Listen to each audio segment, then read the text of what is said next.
Hello everyone, this is Praful Sharma, Biology lecturer, TUP School, Amet.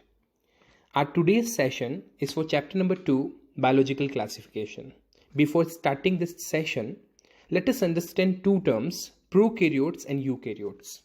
The term says a lot about themselves.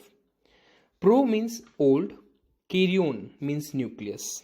Prokaryotes includes those organisms whose nucleus is not well defined. So in the universe, there are different type of organisms. All those living organisms, as we all know that every living organism is made up of cell. So all those organisms whose body contains a type of cell which do not have well-defined nucleus. These cell, along with nucleus, they even don't have any double membrane bound cell organelle. For example, mitochondria, endoplasmic reticulum, these are double membrane bound cell organelle, and these organisms' cell do not have these complex type of cell organelles. This simple type of cell is a prokaryotic cell. So all those organisms whose body is made up of this kind of cell which do not have a well-defined nucleus, even do not have any double membrane bound cell organelle, we consider those animals or organisms as prokaryotes. All those living organisms whose body is derived from a more complex, more developed, modern type of cell which include a well-defined nucleus, all double membrane bound cell organelles are available. All those organisms are considered as eukaryotes. Look at the picture, the differences between prokaryotes and eukaryotes. In prokaryotes, no membrane bound nucleus is found, that we have already discussed that the nucleus is not well defined in prokaryotic cell. Means these organisms do not have a nuclear membrane in their cell. Eukaryotes have a membrane bound nucleus. Prokaryotes cell wall made up of peptidoglycan. Prokaryotic organisms, they are covered with a wall, and that wall is made up of a polymer, which is made up of, that polymer is composed of protein and carbohydrate, and it is named as peptidoglycan. That is a characteristic feature of prokaryotic cell wall. In eukaryotes, if cell wall is present, it is made up of cellulose, that is a complex type of carbohydrate. Prokaryotes do not have any membrane bound organelle that we have discussed, like mitochondria, endoplasmic reticulum, Golgi body. These kind of tough double membrane bound organelles are not found in these cells. But in eukaryotic cells, these organelles are available. Prokaryotic cell have pili and fimbriae for adhesion and flagella for movement. These are some locomotory organs which are found in prokaryotic cell, and in eukaryote for this purpose have cilia and flagellas are available. Prokaryotic's body is actually covered with a capsule which is quite sticky in nature. A mucilaginous capsule surrounds their body. This is not the case for a eukaryotic cell. If we talk about the sizes, prokaryotic cells ranges from 0.5 micrometer to 100 micrometer, which is quite very tiny, too tiny that we can't see them through our naked eyes. And eukaryotic cells are quite bigger in compare of prokaryotic cell. Some more differences are there, but in general, a prokaryotic organism means a unicellular, single-celled living organism whose cell do not encompass all well-defined structures in it. It's a ancient type of, simple type of cell which do not have any double membrane bound organelle, do not contain a well-defined nucleus. That is not the case for a eukaryotic organism.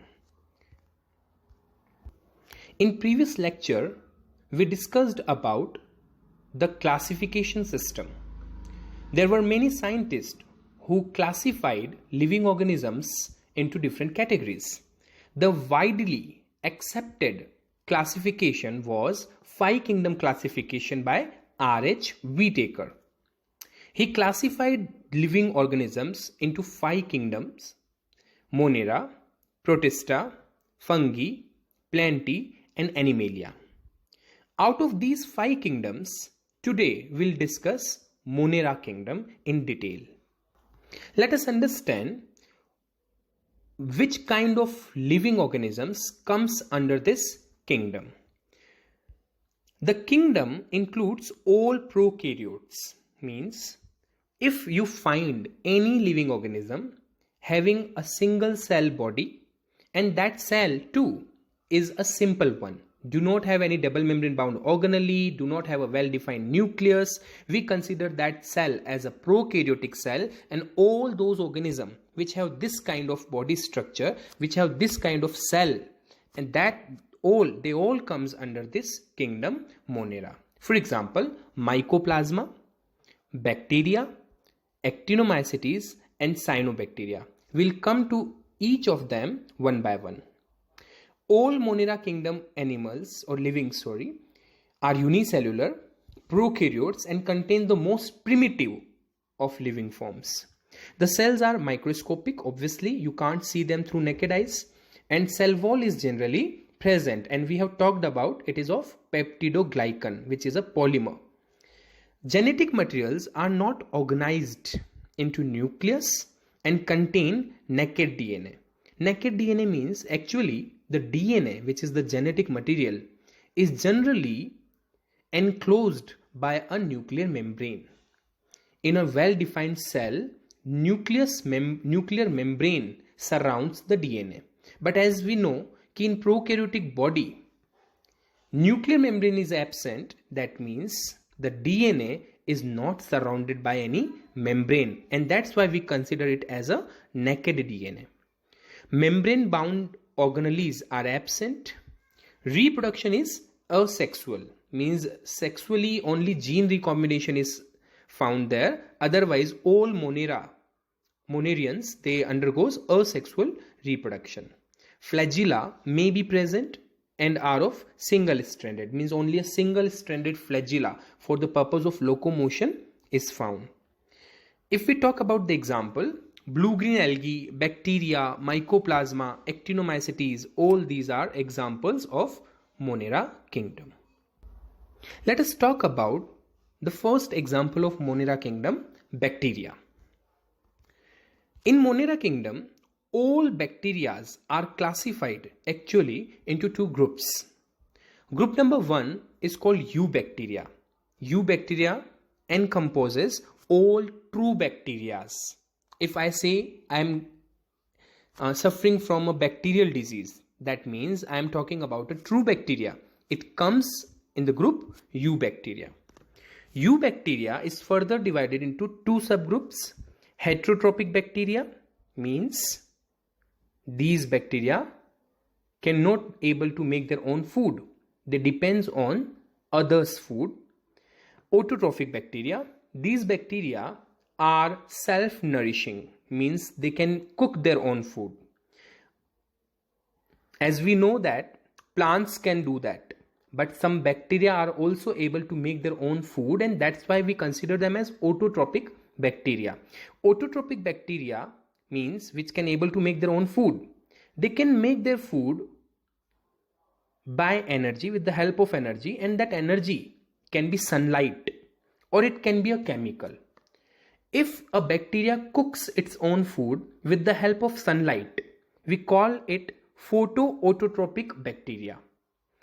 And if a bacteria makes its own nourishment with chemical energy, we call that bacteria as chemoautotrophic bacteria. Another group is of archaebacteria. The name suggests that these are also bacteria, but no. They are a kind of bacteria. Actually, they are prokaryotic, and that is why they are categorized under Monerians. But they are quite more complex bacteria. They are having some difference in their body, and that's why archaebacteria are considered as a different domain. Let us talk about Archaebacteria further in more detail.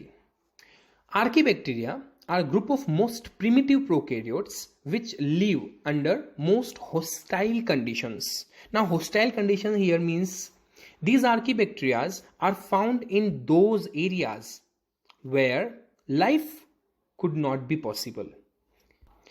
Archaebacteria's body structure is quite tough and complex in such a way that they can survive in those areas, extreme conditions where living organisms generally cannot survive. For example, they can live in extreme salty area. These bacteria, Archaebacteria, which can tolerate extreme salinity, we call them as halophiles. Even some Archaebacteria can tolerate high temperature, more than 100 degrees Celsius temperature they can tolerate. They can live in that environment also. Like Archaebacteria which are living in hot springs, we call them as thermoacidophiles. And Archaebacteria are also found in marshy area. These Archaebacteria are called methanogens. Methanogens are those one which can able to make methane. That's why their name came. Like methanogen, they generates methane. And that is why a biogas apparatus always have methanogen in there.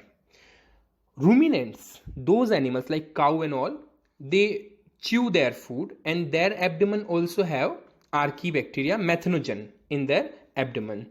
Here they used to produce methane or biogas.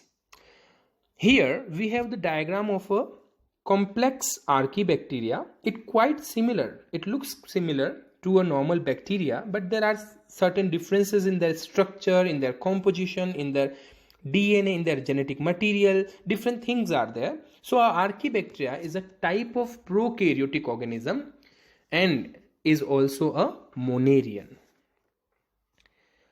Here we are done with Archaebacteria. Now let us talk about the true bacteria once again. Now the true bacteria can be classified into on different bases. Like classification of bacteria, if we classify bacteria on the basis of their shape, bacteria can be of different shape. If a bacteria is round in shape, we call it coccus. That is like Diplococcus, Streptococcus. If cocci word is there, that word refers that the bacteria is of round shape. If a bacteria is rod shaped, we call that bacteria as bacillus. The bacillus word stands for a rod shaped bacteria. If a bacteria is spiral or coiled in shape, we call that bacteria as spirillum.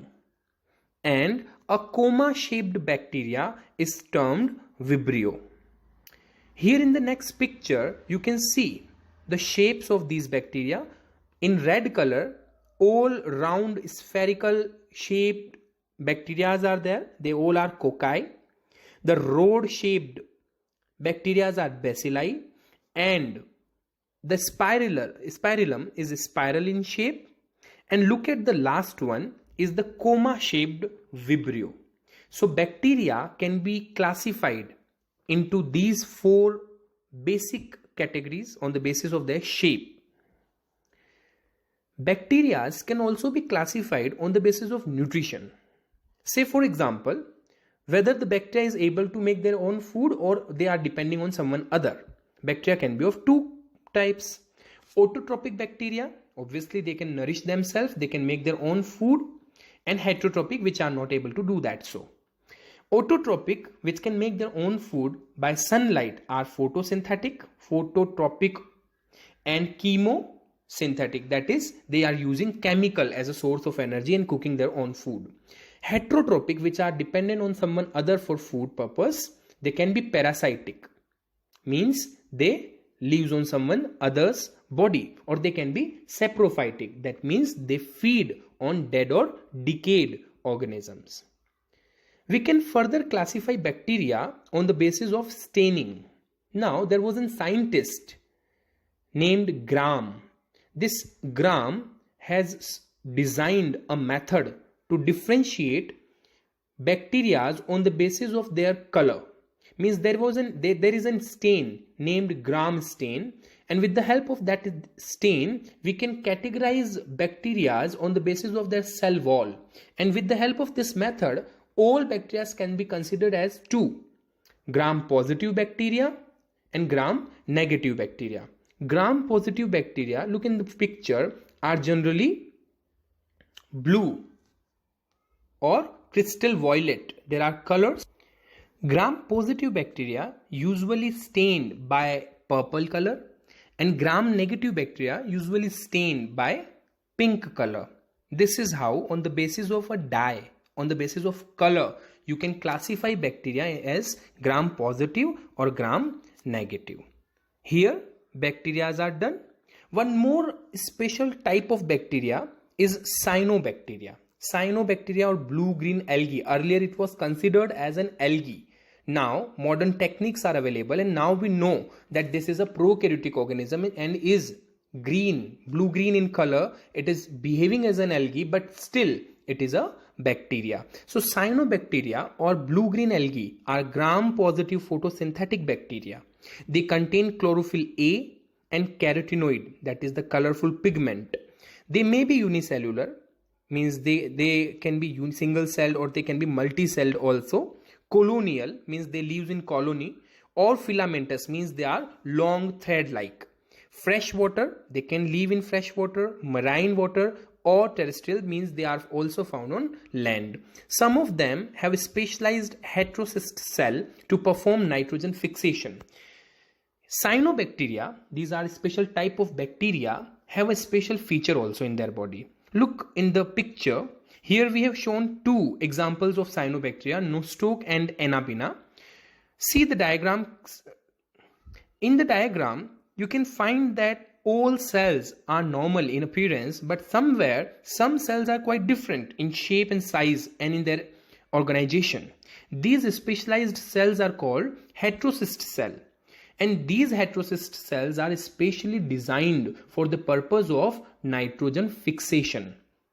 As you all know that we have talked in nitrogen cycle, that nitrogen which is available in atmosphere cannot be used by any living organism directly, and for that purpose, like especially plant cannot utilize them directly, and so that we all depends on these type of bacteria which can convert atmospheric nitrogen into usable form. And for that purpose, these organisms have a special cell. This cell is called heterocyst, and this heterocyst can able to convert atmospheric nitrogen into usable form, or nitrogen fixation can be done by these organisms. Here we are done with our today's topic. Do the homework and have a nice day.